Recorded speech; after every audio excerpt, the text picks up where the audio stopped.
All right, guys, what's going on? Welcome in. So, according to Hughes of SNY, he's reporting that multiple NFL sources believe that Mike Vrabel is the coaching candidate that the Jets covet the most, right, out of everyone. Now, the first thing I'll say is this. The Jets have got to be careful, right? Because Hughes goes on to say that they're putting out feelers for Mike and everything like that. He's still a part of an NFL team. He's not just out there, right? The fact that the Jets can interview Louis Riddick and Thomas Dimitroff and John Robinson, that's all cool, right? They're, the fan push for Rex Ryan or John Gruden, that's cool. These guys are out there.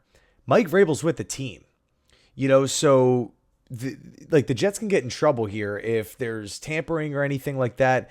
If the Jets try to approach Vrabel early, before the season ends, no, that cannot happen. So they have to be careful here with this whole, Mike Vrabel stuff.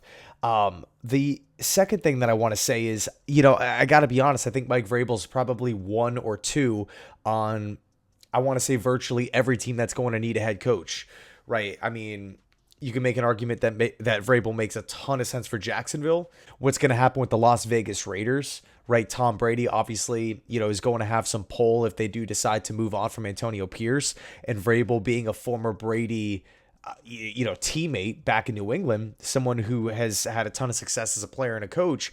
I could see Vrabel making a lot of sense for the Raiders.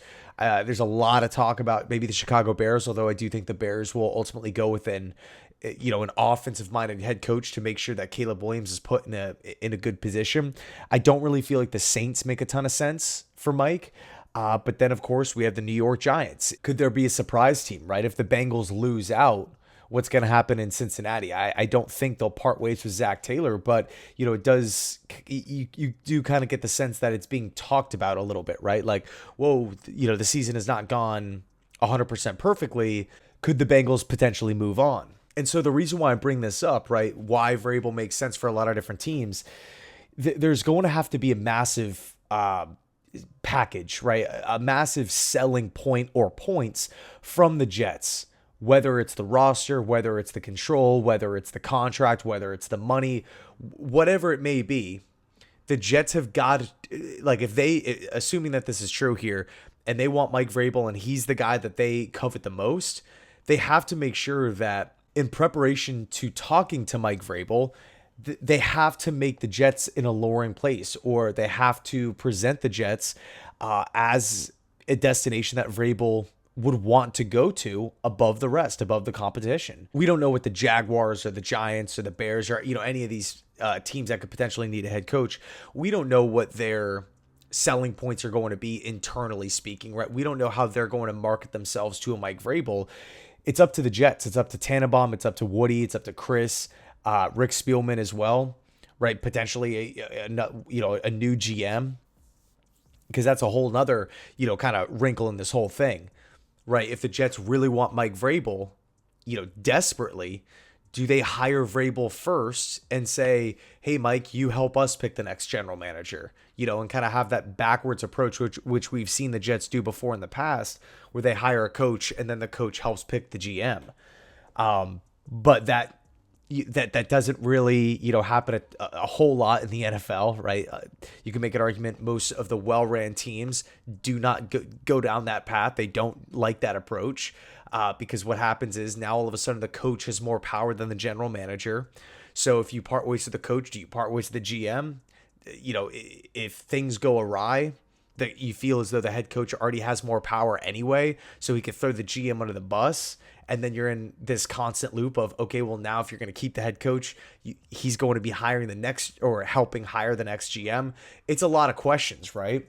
So I'll say this, Mike Vrabel would obviously come in and be a huge, huge upgrade over what we're currently seeing. He would bring toughness, both physically and mentally. He would bring a standard. He would bring culture.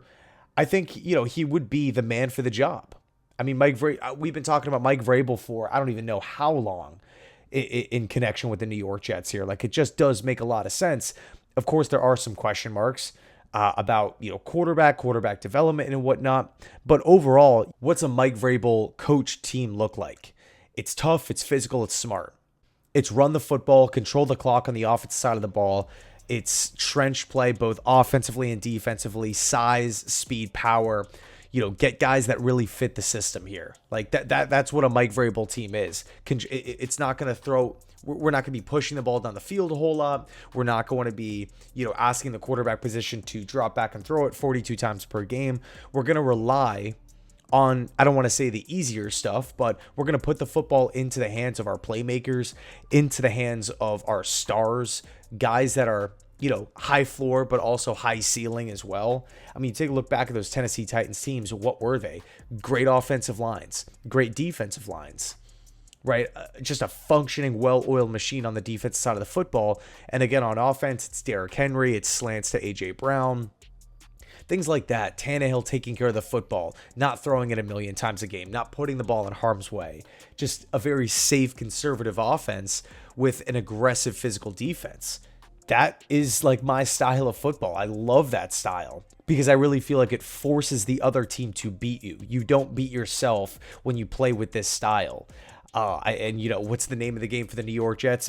Beat ourselves every single week for the most part. It's just mistakes, confusion, dysfunction, everybody pointing the finger, everyone always blaming something else as opposed to themselves. We need that mentality out of the building. And I do feel as though Mike Vrabel would bring that.